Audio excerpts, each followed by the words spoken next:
Moi je suis David, donc je suis prof en lycée ZEP à Colombes. Je suis parti d'un collectif qui s'appelle Touche pas ma ZEP, dans lequel il y a 120, 130 lycées qui sont tous dans des quartiers populaires en France, en banlieue parisienne, donc 92, 93, 95, 78, mais aussi à Marseille, dans le Nord, à Dreux, etc. Donc nous, si on nous a invités là, c'est pour parler de la précarité dans la fonction publique, et la transition, elle est toute faite avec la conclusion qui est faite là, c'est que maintenant, nous, on essaye de nous bouffer en mode comme la Poste s'est faite bouffer à l'époque, parce qu'il faut se rappeler qu'à la base, c'était les PTT. À la base, c'était une entreprise publique dans laquelle il y avait des fonctionnaires. Et c'était il n'y a pas si longtemps que ça, en vérité, que la Poste était sous ce statut. Et quand on parle de ça aujourd'hui, on a l'impression qu'on parle des temps anciens, parce que le nombre de postiers fonctionnaires, maintenant, s'est réduit à pratiquement rien. Ça faisait des années qu'on disait que l'éducation nationale, c'était ce qui nous attendait, mais bon, on disait ça un petit peu en l'air. Et là, effectivement, on a Gérald Darmanin qui a dit, bon, ben voilà, c'est vrai que ce que tout le monde de gueule en disant, mais vous vous rendez compte, là, 2600 suppressions de postes pour nous dans le secondaire, qui est-ce qui va enseigner, qui est-ce qui va faire tourner la machine, etc. Gérald Darmanin, il a dit, ben, écoutez, c'est très simple, ça sera des contractuels et on va passer au contrat. Et on va laisser tomber l'histoire de cette vieille histoire de titulaire de la fonction publique.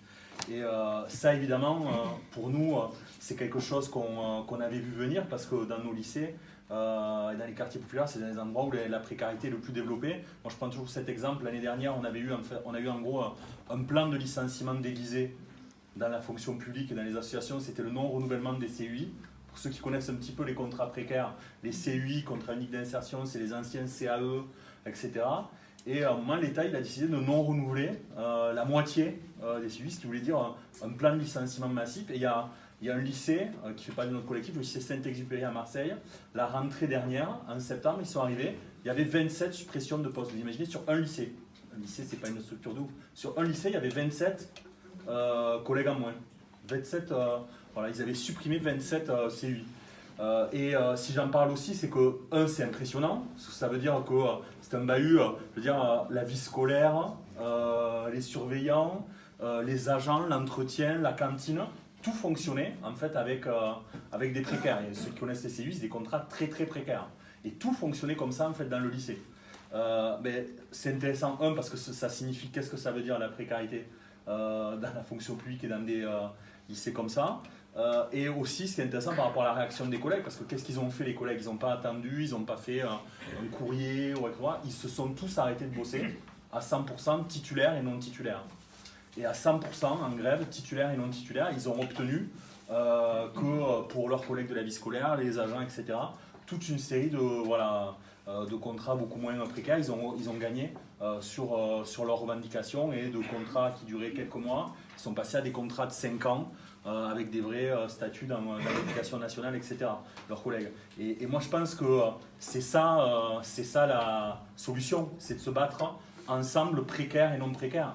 Il n'y a pas d'autre solution que ça, et c'est aussi ce que nous apprennent les collègues de la Poste, parce que la grève des postiers du 92, c'est que ce qu'on nous promettait, c'était que c'était la privatisation de la Poste, il y a eu aussi le passage sous société anonyme, donc ça sera fini, les luttes, comme tu disais, les luttes, ça sera plus possible, parce que c'était plus comme avant, c'est plus les fonctionnaires, et pourtant ils se retrouvent avec une grève qui dure 7 mois, avec des collègues qui sont précaires, des collègues qui ne le sont pas, mais on ne se lève pas un matin à faire une grève de 7 mois quand on a toute une partie des collègues qui sont précaires, ceux qui sont habitués des fêtes des postiers ou de la grève des postiers, ils le savent. Il y a tout un certain nombre de collègues qui sont dans cette grève, qui ont obtenu leur CDI à la Poste par la lutte et par des combats syndicaux qui ont été menés par Sudpost, ou par des grèves qui ont été menées par les collègues. Et quand on est un petit peu crédible à dire, quand il y a des collègues qui sont précaires, nous on est là pour eux, et on fait cracher la boîte quand il fait des contrats les uns après les autres pour que les collègues soient CDIsés, là on est crédible pour mobiliser les précaires ou quoi que ce soit, parce qu'on a déjà gagné des choses. Et nous, il y a toute une série d'endroits où ce que j'ai parlé là pour Saint-Exupéry de Marseille, il s'est passé la même chose. Une des grèves les plus longues qu'il y a eu l'année dernière, c'était à Grenoble, Collège Vercors, et c'était encore pour l'embauche de collègues qui étaient CUI vie scolaire. Nous, à la rentrée, là, il y a eu une lutte au lycée d'Aulnay. Et là, à la rentrée, le 5 novembre, dès la rentrée, il y a des collègues qui seront en grève à Utrio-Astin, vous en avez peut-être entendu parler, parce qu'on leur nomme un troisième proviseur adjoint qui est un gendarme. C'est les fameuses annonces de Castaner et Blanquer. Et ils seront en grève là parce que ce qu'ils disaient, c'est qu'eux, ils voulaient des assistants d'éducation, vous savez, c'est les surveillants, quoi. Et l'année dernière, ils ont fait une grève de chiens avec des grèves reconductibles. On leur a retiré les journées le week-end. Et tout ce qu'ils ont obtenu, c'est justement, c'était une lutte contre la précarité, c'était pérenniser un poste d'assistant d'éducation. Mais ils n'ont pas obtenu de création, rien, sur des violences. Donc, création de surveillants, non. Ils ont obtenu de pérenniser un collègue, mais c'est tout. Et par contre, on leur envoie un gendarme à la rentrée.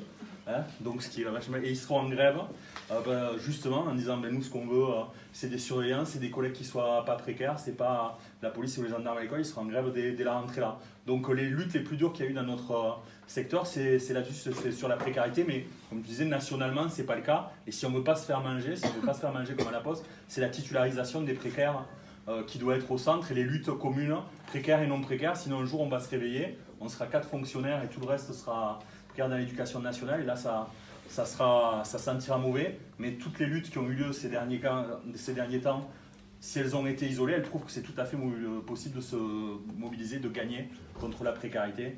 Voilà, et des exemples comme Deliveroo, c'est un espoir aussi pour nous tous, quoi. Voilà.